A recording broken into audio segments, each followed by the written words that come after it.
But first, as the one-year anniversary of the war in Sudan approaches, the UN's warned that the rate at which the conflict is forcing people to flee the country is still picking up.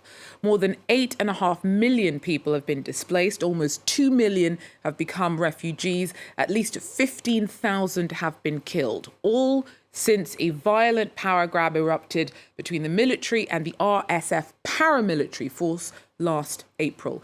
Those hoping for peace and a return to democracy have been further disturbed this week by a speech by the head of the army, basically saying that the Sudanese have to get used to military rule.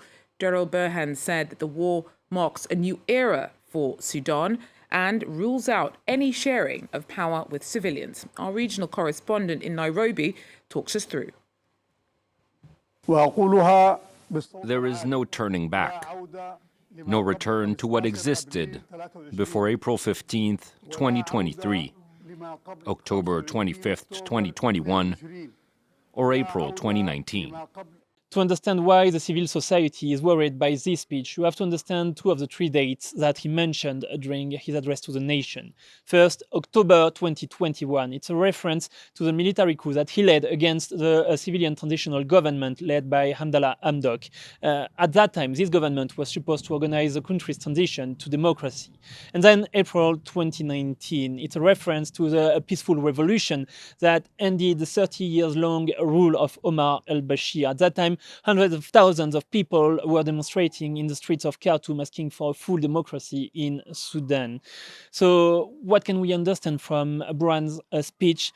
That it's over now. During his speech, he says that he's trying to protect the motherland, that he's trying to prevent mercenaries from fighting in Sudan, but he seems to only be protecting his own power. I remember in April 2019, I was in Sudan, I was in Khartoum during the revolution, and some demonstrators were saying that there was no reason for Burhan to give back the power to civilians. The military were in full control of the country. They were controlling many of the government institutions. They were controlling several companies. They were controlling banks. There was no reason for Burhan to give back power to civilians. And this speech seems to be confirming what happened during the past months. Foreign journalists are not allowed to work in Sudan anymore. Local journalists are threatened everywhere. It's impossible for the civil society to work in Sudan.